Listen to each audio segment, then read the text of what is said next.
There's really only one thing to talk about, and that's Mulan is being released on Disney Plus.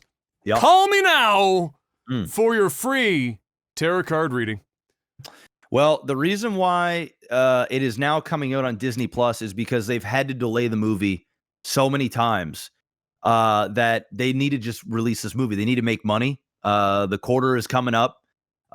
Disney has lost about $1 bajillion this year from not having their theme parks open. And here's where things get crazy. So Mulan is just going straight to Disney Plus as a premium rental for $29.99. You also have to have Disney Plus in order to rent this. So this will uptick Disney Plus subscriptions. It will cost $30. We don't know from what I was reading if it's going to be unlocked forever on Disney Plus, or it's only going to be a 48-hour period like other premium services on different platforms. There's also talks with Disney getting a lot of Fox movies and all this other stuff integrating in with Disney Plus in the future. So they're definitely making some big changes. They are not releasing Mulan in theater simultaneously. This is going to be going to Disney Plus for $30. Now, what happens after that? I thought there were some places that they were releasing it in theaters where it was still possible. Okay, well, I didn't hear about that. I didn't hear that it was going to be released. It's not a lot, but I read that they were still releasing it in certain theater. I mean, globally, I'm not talking about like North America, but I mean like globally, there were places apparently where they were still going to show in theaters, but for regions where they couldn't, they were doing this with Disney Plus. Was what I read a couple days ago. Yeah, no, it says Mulan's theatrical release is canceled. From what I'm just reading an article now. So, movies will only be available to subscribers for additional $29.99 US fee on Disney Plus. It is no longer heading for major theatrical release. Yeah, that's okay. That's pretty much it. So maybe that changed then. Yeah. They haven't released what it's going to cost for Canadians, because right now it's $29.99 US. It'd be $34.99. Yeah. So, and that's higher than most POVs. I think they call $10 higher than Trolls. Yeah. Because they're usually $19.99. Yeah. So, there's a lot of stuff going on right now. So AMC and Universal has made a deal. So first, it was Universal going, hey, we want to release both at the same time. And AMC was going, not in my theaters. You're done. Well, AMC has gone behind every other studio's back, and they have come up with a deal with Universal for a 10%. So listen to this. They've changed the theatrical window. So before it was like 90 days, or it was like, it was like almost 3 months, whatever it was. Now they've worked out 17 days in theater. And within those 17 days, it has to be 3 weekends. So they can't release it on like a part of a week where they're only getting 2 weekends and then part of a week. There has to be 3 weekends. If the movie is out for 17 days, they are then able to put it on their streaming platform for a premium download for everybody. So they can't put it like free on Netflix. It would have to go, seeing as though Universal would have to put it on their pay to play, their premium, rental shit for whatever price. Universal will get 10% of, AMC theaters will get 10% of that. Now, remember when I said if they're going to put it on premium, that they're going to have to pay the theaters money from that in order to make up for the fact that they're losing in ticket sales and, concessions and everything else.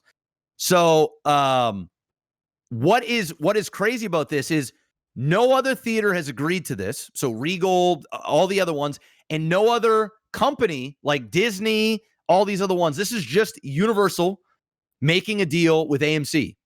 And what's wild about this is it's going to change the game, because as other theaters go to these, say Universal, and they go, hey, Universal, well, I want 10%. Well, the problem is AMC is the biggest theater chain in the world. So their pull is going to be like, no, I'm getting 10%. Maybe Regal gets 4% of the sales. And these companies need to come in and get a piece of this stuff before there isn't anything left for Universal. So it's starting to turn into a crazy, the theater world. They're shaking their boots. The whole NATO thing, the National Association of Theater Owners, whatever, the small theater owners could just get obliterated here, because it could get to the point where only the major chains have deals with other studios, and the small guys, since they don't hold enough theaters, they don't have any pull power. They can't get anything outside of just a small theatrical window, if they even want to uphold that. So it's turning into a bloodbath. They are keeping a theater to a degree. Now, this could all backfire on AMC, and this may not go through, because they need to get other chains on board. Because if it's just AMC, and sure, Universal could just release their movies in AMC and chains and be okay, but Regal and all the other, the Cineplexes and whatever other ones are out there, they may go, no, I'm not agreeing to this, and I'm not playing your movies. So Universal will have to go, okay, well, maybe we only release in AMC theaters and then release digitally 17 days after to see how much money we make. So this is the deal that they did. The theater world is going crazy. NATO is losing their mind. Other theater chains are salty, and we will see what happens. But this is what I was talking about ages ago. There's no, they're not going to release at the same time. They're just shortening the window. But you know what this is, though? Yep. You know what this is? This is the foot in the door technique, Jeff. Yeah, it is. It's the classic sales technique of, you think you're getting a deal because we're agreeing to this, but this is us getting our foot into the door to get everything we want later on. This is like some vacuum cleaner salesman type shit. Mm-hmm. This is some Encyclopedia Britannica door to door in the 1950s type shit. This is whatever they can do to get their foot in the door, and it was bound to happen because, again, it's economies of scale, which when you're streaming to millions and millions and millions and millions of people, economies of scale, they're just gonna blow a fucking physical release out of the water eventually. If it's not now, it's not too far in the distant future. The average person getting a better and better home theater experience for less and less money is also going to make it challenging. It's going to be a constant, power creep for theaters to keep up with the theater experience when for except for a select few movies on particularly huge screens, like going to go see, fucking Interstellar in IMAX or some shit. Mm-hmm. The majority of movies go to the movie theater for most people is just kind of fucking whatever. And for people, first of all, when we first talked about this, we said $30, when we said people, they were going to possibly stream these movies as a premium cost, as they ended up doing. I didn't think it was going to be $30. It's steep. That's $30 on top of the is steep. I think I said it was going to be like 15 or $20. $20 is if you're a family going to the movie theater, right? And you're releasing, and say you're releasing Cars 4. Yeah. And it's a $20 rental, it's going to sell like crazy because of families. You're going to take your 2, 3, 4 kids, parents, one parent, whatever, maybe a kid's friend to the theater, and you're going to spend an easy $100. So if you spend $20 at home and you can pause, go to the bathroom, rewatch for the next couple days, it makes sense.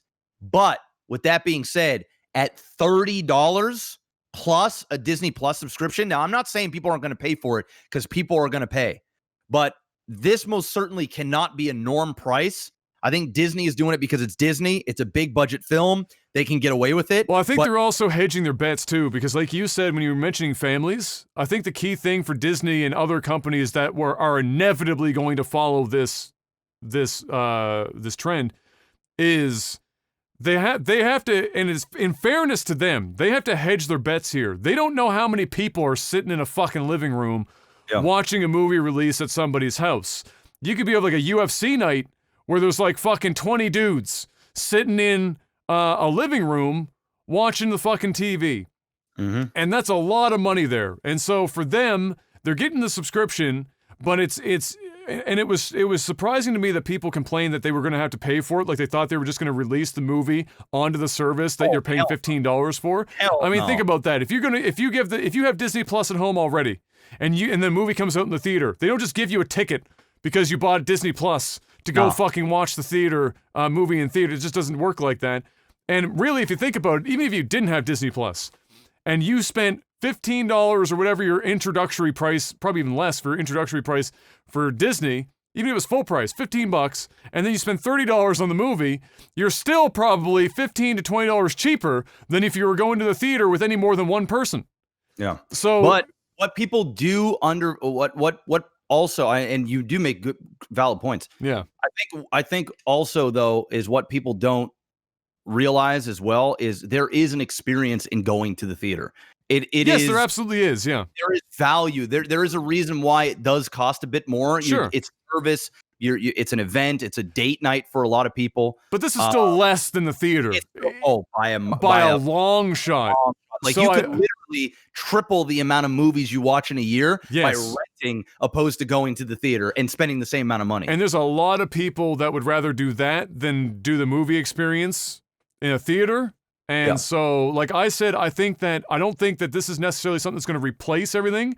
I think what it's going to do is inevitably cause the number of theaters available to go down because they won't be able to scale it the same way because they're not the only option anymore in terms of like recency of a movie getting released. But what it will result in is, I think, overall higher profits for the people producing the movies, which again, in my opinion, and I don't know the industry inside and out, movie theaters or like NATO's like a middleman. It's like middle management. And the first thing to get cut out when a company is getting lean to make better profits, the first thing to go is Bob in middle management accounting somewhere that's been there for 20 years and he was necessary 20 years ago, but Bob ain't necessary anymore and Bobby's going to go home now, and that's how it's going to be. NATO is like, and the thing that made it even crazier when we originally talked about it was like, there's no paper, there's no contract that's holding this all together. This is literally like a really old boys club where everyone shook hands and said, this is what we're going to do.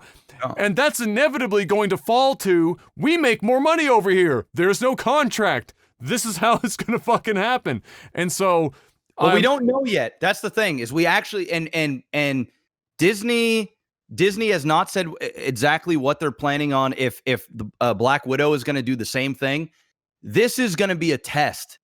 And there are a ton, Sony, Universal, all these other places that have been doing smaller movies, HBO, bringing those out and making people pay. The real test is Disney. Disney is the juggernaut of the box office. They quite literally billions and billions and in the tens of billions a year is being made at the box office in theaters. So this is the test. If this is a big success, then Disney can just throw their dick down and people will follow. People will absolutely follow. But Disney still does need the theaters as well. They're not going to just go straight digital and that's the show. If anything, they will work out a deal very similar to what AMC has done with Universal. And they will be able to have a smaller theatrical window to give an audience the opportunity to watch their movie within 17 days, maybe even 14 days. They might even get a better deal. Who knows? But I think what it'll be is it'll be the same across the board for the theatrical window. The profit cuts might be different depending on your size and your value. But ultimately, this is good for the viewer because they have options. And this is really, really bad for small theater owners and small theater chains, because the reality is if they can't work out a deal and just accept whatever these these studios are offering them, they're done. They're toast. It's just going to be the big theaters that are going to get the huge pie, and the small theaters will just end up selling to the big theater chains, and then they'll just buy out all the small shit, and your favorite mom and pop theater or your small chain. Well, that shit was going to happen anyway. Or Regal. Right? That was going to happen anyway. Like, yeah, that's the nature of the beast in general anyway, is that they just come in, eventually they can't keep up, and they get bought out.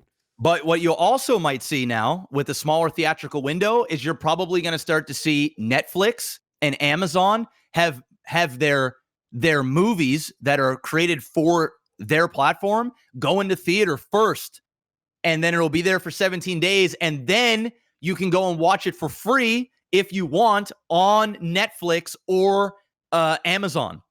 That's what you're going to see, because why not? If that Chris Hemsworth movie that came out, The Extraction, whatever. Yeah. And now The Rock got a movie coming out, I think, on Netflix in the future, a big ass budget film. I know, I think Ryan Deadpool, Reynolds, I think Ryan he's got Reynolds, a big thing coming. These are big budget. Like, these are like $200 million, $150 million movies. You're going to start to see now Netflix infiltrate the theater market, get a big box office payout, right? It won't be, Marvel type money or a big known franchise, or maybe, whatever. Some might actually surprise. But even if they can make $40-50 million in 17 days in the box office and then go to Netflix for free for everybody to watch, but if you want to watch it on the big screen, you can go there.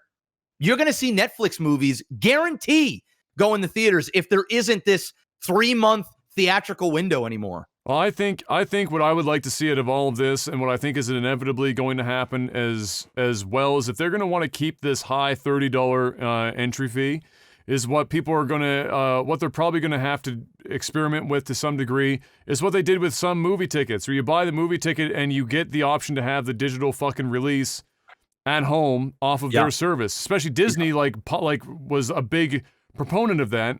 Where if you were buying their Blu-rays or whatever, you were getting digital copies. Well, if you're going to have somebody spend $30 on the fucking movie as a rental at home, you might as well provide the digital copy so that they can own it and unlock it. Yeah. And then regardless if they're paying Disney Plus, they have it forever. And I think that if they do that, the amount of money they make goes up even more. Think about it, right? That Mulan is going to go on Disney Plus for free to watch at some point. Yes, right? exactly. Yeah. It's going to take like maybe 3 months, right? But it's going to go free to play. So if you're spending $30 and you already have a Disney Plus subscription, then just unlock it permanently from there on out on day one. That way you can watch it as many times as you want for as long as you want. And then when it comes out for free, you already own it, or you already have it unlocked on your service. That's what they need to do. It's either that, or they need to lower the ticket price by like $5 if you are a member of Disney Plus, and allow people to order it for full price without getting a subscription. Yeah, and we talked about that as a discount option because we were talking about releasing to digital early, but not on the services, but as like anyone can rent it. Yeah. But then if you have a Disney Plus subscription, all of a sudden you're getting it for a discounted price, which I think is probably also something you'll see, maybe not Disney experiment with, but maybe Netflix or somebody's going to experiment with it. We're going to see a lot of experimentation and monetization of how to get these movies to digital faster. And it was inevitable. We're just, like many things, the pandemic has put the fast forward button on this inevitably happening.